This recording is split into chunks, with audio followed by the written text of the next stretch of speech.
Hallelujah. Hallelujah. Jesus. Mighty God. Oh, yondalaba shababa. Ripakatalabo yandarababa. Ripakatalababa shandarababa. Thank you, Jesus. Hey, usisinandi. Hey, Nkosi yami. uThixo uyathetha bazalwane. Akwaba singabathi singabantu abatsha singavumi. Athi uThixo seyithethe kangaka. Kuthi kanti uthethele ilizwe over our heads. Ilizwe likhohlakele. Umhlaba ugqubelela abantu abatsha ngoku. Ingasingazimisela. Sicela ubulumko kuThixo.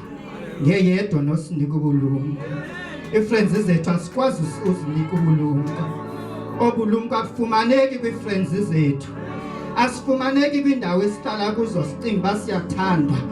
Abufumaneki obulumko esikolweni ngoba nalapha ichomi ziyakhethwa egameni lenkosi Yesu Kristu waseNazaretha. We thank you, Jesus. Hey, ngobulumko. Thank you, Father. Thank you, Lord. Thank you, Jesus. Hallelujah. Hallelujah. Hallelujah. Ngonyama yesixeko sabaJuda uyabengezela nakule generation yethu. Awukatshintshi ukhazimula kwakho. Thank you, Jesus. Thank you, Jesus. Thank you, Jesus. Hey, thank you, Jesus. Ulabasaya. Le message yesimilo yenyinto nje. Uma kuthethwa ngayo nje ndive benendawo ndithatheke nje. Benendawo engathi ziyaqhuma. Ngoba le message yesimilo ithe yafika kuma ezindlebeni zami. Wandenzela incebo uThixo ndayireceive kakuhle futhi. Kwathi kanti emtshatweni wami bendisokoliswa sisimilo. Kwathi kanti lento lena ewe bendisindisiwe. Ewe bendibala iminyaka ndikhonza. Kodwa bendisokoliswa sisimilo. Abebetimba bagqibile. Yenza umtshato wami usaphila. Kumele nje lelo ndithi impatho abatsha sifumaneki kotshomi esisimilo. Sifumaneka kuKristu yedwa. Cela sifunde ke incwadi kaIsaiah 60.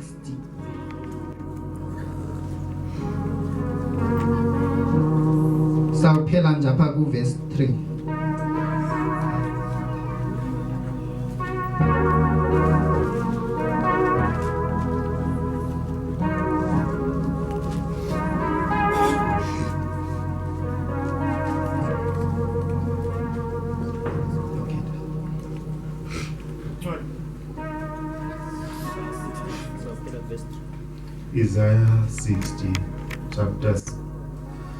Isaiah chapter 60 from verse 1 to 3. Ingoma yeZiyoni ehlawulelweyo. Sukume ukhanye kuba kufikile ukukhanya kwakho nobuqaqawuli bukaYehova buthe chapha kuwe. Ngokuba uyabona ubumnyama bugubungele umhlaba. Isithokotoko sizigubungele izizwe. Thank you, Jesus. Ke kuwe uYehova uthe chapha. Thank you, Jesus. Ubuqaqawuli bakhe bubonakele phezu kwakho. Yes, Lord. Ziyakuhamba inhlanga zize ekukhanyeni kwakho. Thank you, Jesus. Okumkani beze ebumhlotsheni bokuthi chapha kwakho. Thank you, Jesus. Bawona lizwi lakho Nkosi yethu. Siyabulela mhlekazi ngalo. Siyabulela similo sika Jehova. Siyabulela Thixo wamazulu. Sikelela umkhonzi wakho semile ezawuthetha ngaye. Yes, Lord. Thetha Jehova ungafihlisi. Thank you, Jesus. Kalele wandise konke ngegama lenkosi Jesu Kristu umsindisi wethu. Amen. Amen. Thank you, Jesus. Esekuthethiwe kwathethwa ngobulumko. Okwami nje ngase nje ndibe ndisuke ndihlale phansi. Kodwa ke mntomtsha zashiya nje umyalezo omncinci. Izothi sukuma ukhanye ndizothi sukuma ukhanye ngoba ubukakauli benkosi sebuphezulu kwakho ubukakauli benkosi sebukombethe kodwa sukuma ukhanye Ankatali noma you are the product of rape Ankatali noma you are the orphan Ankatali noma uthi I don't feel like I deserve the grace of the Lord God ndizothi sukuma ukhanye the heavy thing is on top of you the heavy thing is above you ubukakauli bakhe your responsibility now ukusukuma nje uzivuthulule manje ushayise isihlangu sakho ukhanye ube sisibane esibekwe phezu kwentaba esikhanyisa isicommunity esikhanyisa isiphathamandla sobumnyama siseza kodwa zivuka ziziphathamandla zobumnyama which means into edibeni nokhanya tata azivani nayo hayi simila azivani nento edibeni nokhanya so xa uphakamile ukhanya kwayisibane sakho singekho phansi kwetafile isiphathamandla ziyamela kude ngoba ziyabona uyakhanya la nyana uyakhanya la tata uyakhanya la mama ngoba ukukhanya kaThixo kuphezulu kwakho ndizothi bantu abasekhaya sukumani nikhanye akusekho ngo-1976 ngoku sidila ne-challenges zamanyane sinethu uSmilo wamanyane sinethu wayibhodloza sinethu uThixo sinethu umveli ngane siyamdinga kwaye siyamdinga nithi lisifumana uYehova esenokufumaneka ngokwenze nje siyamfuna abantu abasekhaya ungavumi uphoso namhlanje siyayivala inyanga kodwa sisivale isimilo sakho asiyivali prayer closet yakho asiyivali ukunikela kwakho asiyivali ukuthandaza kwakho asiyivali umthanda kwakho Thixo sivala nje inyanga abantu abasha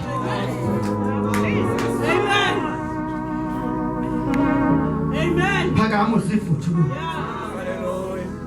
buthana tata sasike satishwa bebandleni kusithwa ngutata there is a father ongafaniyo nabanye otata abanye sebekhona ebomini bethu kodwa bayasifela they can't meet our needs kodwa make sibalekele kuYehova who can meet our needs make sibalekele to the father of the fatherless make sibalekele kule ndoda le indoda kubahlolokazi sukuma ukhanya mntombi ubukaqawule bukaThixo buphezulu kwakho bukongamele kodwa wena vele usukume nje ukhanye noba bakwazi ngantoni kwicommunity yakho noba ubuphethe ntoni ngezolo ufuna ubabulisa kodwa namhlanje awusathathi lonto sukuma ukhanye yabazi uThixo ngulo utshintshe impilo yakho nawe sengayitshintshe yakho namzansi nje ngawe sandlula ndiphethe ngelo xesha ndiqatyibale kukho le message yesimilo eyandaziwa kwicommunity njengomuntu onesimilo endandaziwa kwicommunity njengomuntu ekuthethwa naye angaphenduli aphendule ngento futhi eseyahlula kodwa wafika uSimilo ayijiji impilo bathi besithi we know ukuthi usayibamba komzuzwana lento uza kuwa ngoku kodwa uSimilo wayibamba esandleni somusa thina siyaqina kwesomusa isandla thina siyaqina usenzele ntoni nahlangana kuthi ugcinisa ingxaki zakho komakhelwana usenzele ntoni nahlangana kuthi uventa kothumba semsebenzini usenzele ntoni nahlangana kuthi ukuspeak ebantwini abangakhathalelanga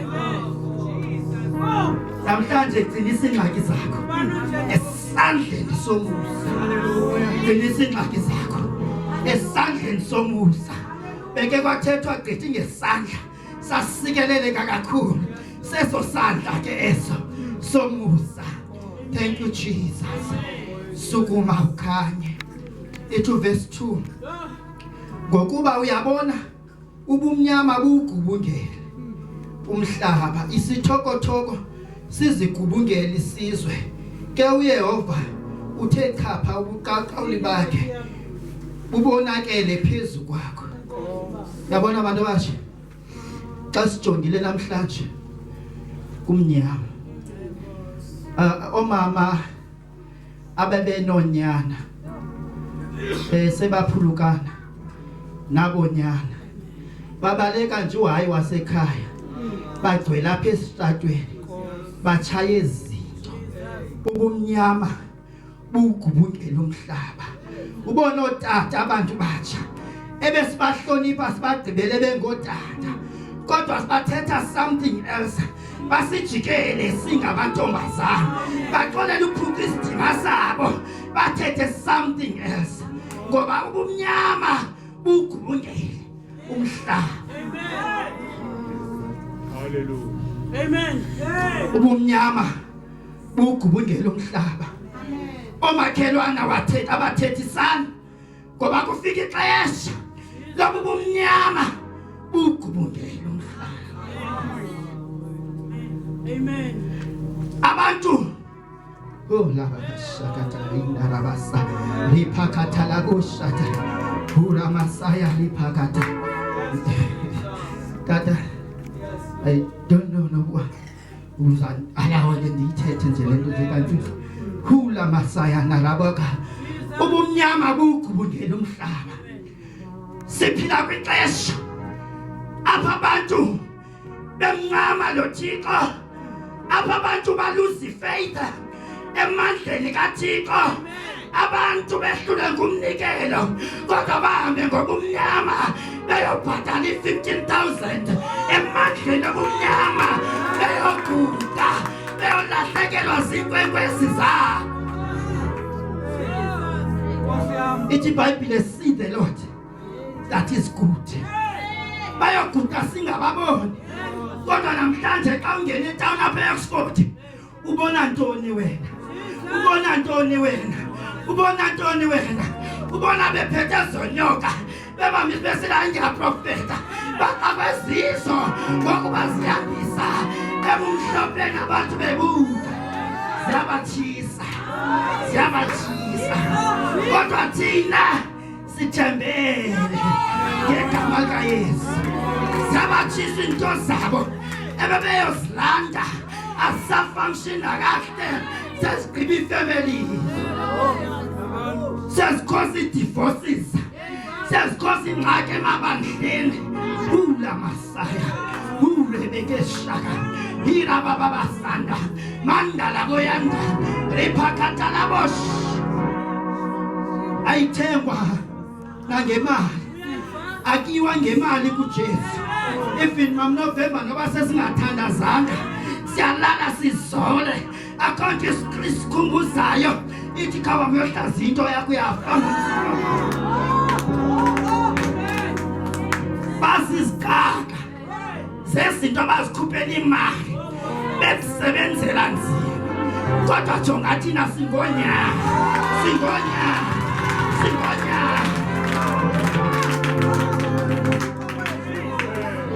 iBhayibhile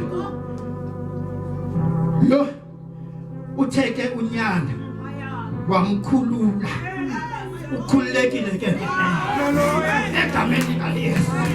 We are free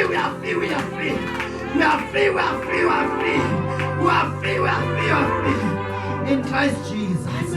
Ngoba in Christ there is liberty.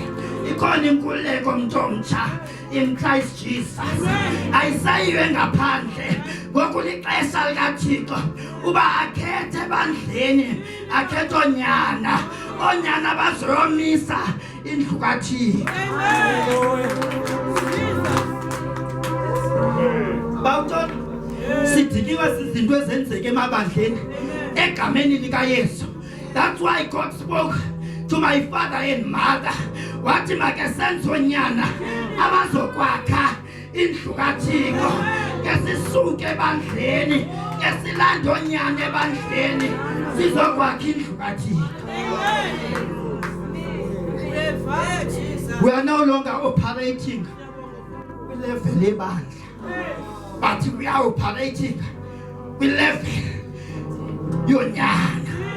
So we are operating with level yegunya, with level yamandla.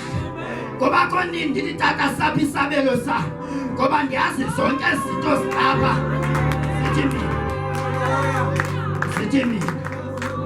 Sithi mina egameni likaYesu. Thank you Jesus. Thank you Jesus. Uthi verse 3 ziyakuhamba inhlanga zize ekukhanyeni kwakho, okumkani beze ebumhlotsheni bokuthi chapha kwakho egameni likaYesu Kristu waseNazaretha. Bakhona abantu noba soshumayela kangakanani, noba sovusa abafile, noba sothandazela kutaka amadimoni, kodwa bona bamile bahleli kwiposition yesimilo, bakujonge ukuze ufikelele kuyo, ukuze bakulandele.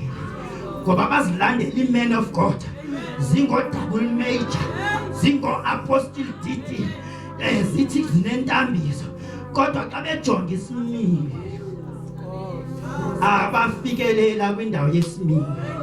Kukho abantu esingelo balanda noba sesishumayela, abasilinde kwindawo yesimilo, abasilinde kwiposition yesimilo egameni likaYesu Kristu waseNazaretha. Masambe siqhubeke abantu abatsha, ingaphunguki lo msebenzi silindelwe, isithaba sethu sisilindelwe egameni likaYesu Kristu waseNazaretha. Thank you Jesus. Thank you Jesus. Thank you Jesus. Sukuma ukhanya mntu omtsha egameni likaYesu Kristu. Yazi xa ukhanya you begin uthatha isimilo sakhe uYesu Kristu. You begin uthatha iposition yakhe egameni likaYesu, ngoba yena ukukukhanya and kuye awusoze uhambe ebumnyameni. Shukuma ukhanye ngegama likaYesu Kristu waseNazaretha. Senzohlala phansi, cela nje siye nje apha kule ncwadi nihlale phansi. Thank you Jesus. Thank you Jesus. Petros wokuqala i chapter 2 apha kumi heading yayo ithi isimilo sobuKristu.